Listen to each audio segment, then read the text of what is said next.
Washington Commanders got some bad news on Jayden Daniels and his injured knee. We'll be breaking that down at the top of today's edition of the Commanders Report. Then we'll get into some good news that the Commanders got on Sunday without even having to lift a finger. And then we'll finish up today's show talking about the Commanders signing one of Cliff Kingsbury's favorite offensive players to the practice squad today. Before we get into the content today, guys, make sure you click that subscribe button. It's 100% free to do so, and we are currently the largest individually run Commanders news channel anywhere here on YouTube. We give you guys daily and free Commanders content that goes in depth with the nuances of what you guys need to know for the Washington Commanders all throughout the 2025 NFL season. So make sure you guys click that subscribe button if you haven't already. With that, let's get into the bad news here to kick off today's show, which is that Jayden Daniels has a sprained knee, and his status to play versus the Las Vegas Raiders here in Week 3 is now in doubt.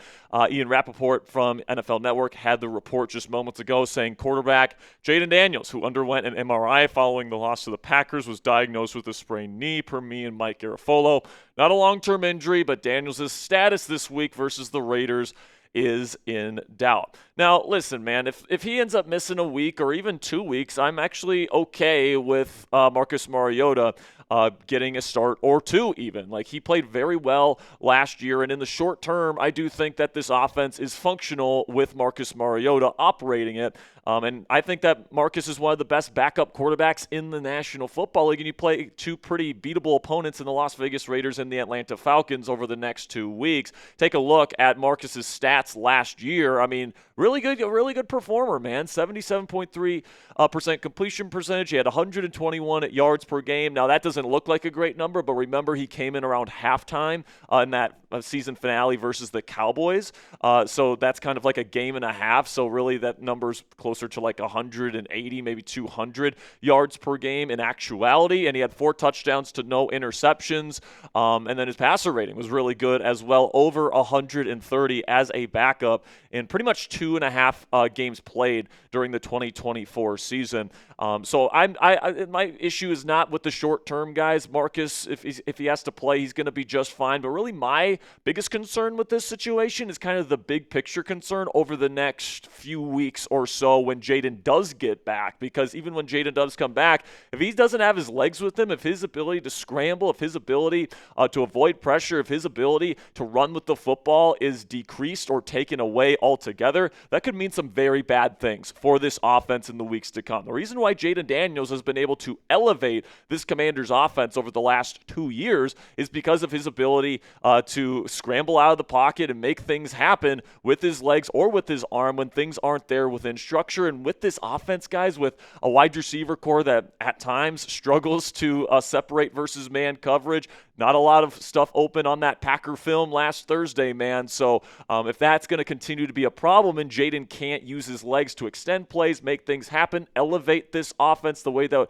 we're used to him doing, that's going to mean that this offense is not very effective until he does get his legs back, and who knows how long it's going to take for this injury to fully heal. So hopefully this is very much a short-term injury, and he's going to be back to doing full Jayden Daniels things very, very soon. But let me know what you guys think down there in the comment section. What is your confidence level in Marcus Mariota if he has to play right now? Scale of 1 meaning not at all, he's terrible, he stinks, to 10 being he's the best backup quarterback in the league. I have ultimate confidence in him. Let me know what you guys think down there in the comment section for today's pinned question. In just a second here, I'm going to tell you about our sponsor today at PrizePicks. And while I tell you about PrizePicks today, let me know your confidence level in Marcus Mariota as this team's backup QB. And with that, let's have a word from our sponsor today at PrizePicks. And you and I, we both make decisions every single day, but on PrizePicks, being right with your decisions can actually get you paid.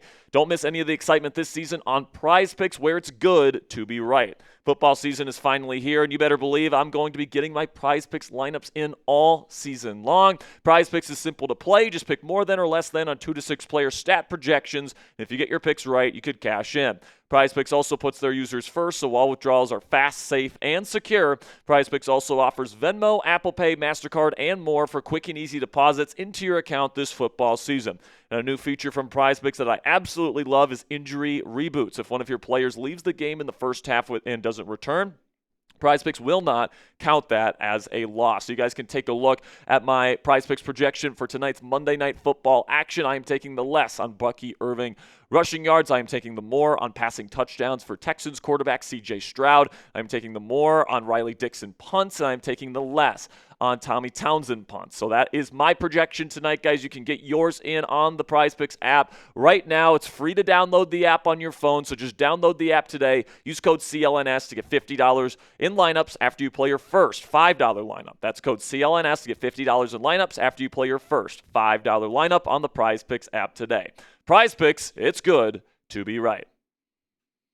So the good news from over the weekend here, guys, is that the Detroit Lions absolutely destroyed the Chicago Bears 52-21 at home yesterday during NFL Sunday action. Now, you might be saying, Jack, why is that good news for the Washington Commanders? Well, the Lions are the other team that have played the Green Bay Packers to this point this season, and they only scored 13 points versus the Packers in Week 1 at Lambeau Field, and they had a full week, in fact, a whole offseason to prepare for them, whereas the Commanders were working on a short week, and they still scored even more points than the Detroit Lions did. The Commanders, with all the stuff going wrong on offense last Thursday night, still were able to put up 18 points versus Green Bay in Week 2. So I think that what that means, what the moral of the story is there, guys, is that because Detroit was able to go up against a different NFL team and put up 50-plus points. I know the Bears stink, but they were still able to put up 50 points on an NFL opponent. The moral of the story there, guys, is that the Commanders can absolutely still have a good offense this year and have kind of that stinker performance in that really tough situation, right? They were forced to go into Lambeau Field on a short week against a defense that might be the best defense in football based on the film that they have put out through the first 2 weeks. So I don't think we should overreact to that loss on Thursday Night Football. You go up against an absolute wagon of a football team there in the Green Bay Packers, and hopefully when you get to December, January, when you play these guys in the playoffs, you're better equipped to take these guys on. So make sure you guys click that thumbs up icon if you haven't already, if you still believe in this team, especially if they can make a couple of additions, if Bill Krosky-Merritt can live up to the hype this year, if Jayden Daniels can get back fully healthy and get back to playing really, really high-end football. I think everything's going to be just fine here in Commanders Nation, guys. So if you agree with me on that, still believe in this team, click that thumbs up icon to help out today's show. And the final thing we'll talk about here today is that the Commanders did sign running back Chase Edmonds to the practice squad. Edmonds is somebody that does have a connection with offensive coordinator Cliff Kingsbury. He played under Cliff when Cliff was still the head coach there in Arizona for 3 seasons, 2019 through 2021 actually was when he played with them. He ends up going to Miami in his final season there with Miami before Cliff got fired in 2022. But Edmonds is 29 years old. He's very undersized, 5'9", 201. He's more of a receiving threat, which kind of makes sense, with Austin Ekeler going down with an injury. You want another guy of this ilk outside of Jeremy McNichols in the building. But he hasn't played a down in the NFL in the regular season since 2023 with the Tampa Bay Buccaneers. Did not play a single snap for any NFL team in 2024.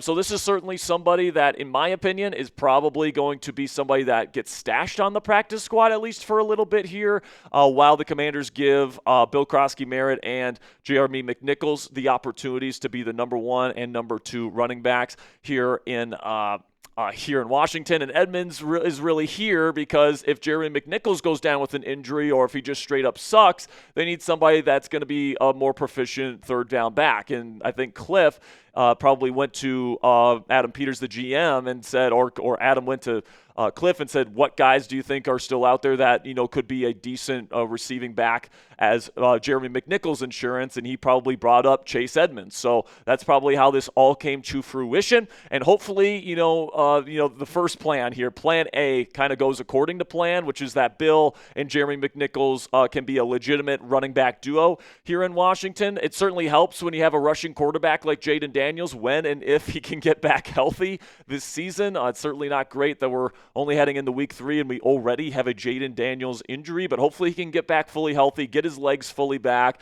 And when that happens, I think the combination of Bill's explosiveness, his vision, his ability to make big plays happen, as well as play efficient football and get those 3-4 yard gains that every single offense needs. And then you have that change of pace back in Jerry McNichols, who had a really good 2024 season. People forget that. There was injuries to both B-Rob and Ekeler last year, and McNichols had to play a lot, and he was very effective in this Commanders offense all throughout the season. So very excited to see what this running back duo is going to be able to do. But if McNichols falls short of expectations, expect to see Edmonds maybe get a shot. So what say you guys? Let me know down there in the comment section. Will Bill Krosky-Merritt thrive as the Commanders RB1 with Austin Ekeler with that having that torn Achilles and is out for the rest of the season? Give me a yes or a no down there in the comment section. Personally, I'm a believer in Bill. If you are too, give me a yes. If not, give me a no and your reasons why down there in the comments section. That'll be it for today's edition of the Commanders Report by Chat Sports. Thank you guys so much for stopping by today. Of course, we're going to have more extensive Week 3 coverage all throughout the week. We'll be putting out our Commanders versus Raiders preview here soon. We'll also be going over all the latest injury news and rumors throughout the week. So make sure you guys click that subscribe button if you haven't already. Until next time, guys, go raise some hail.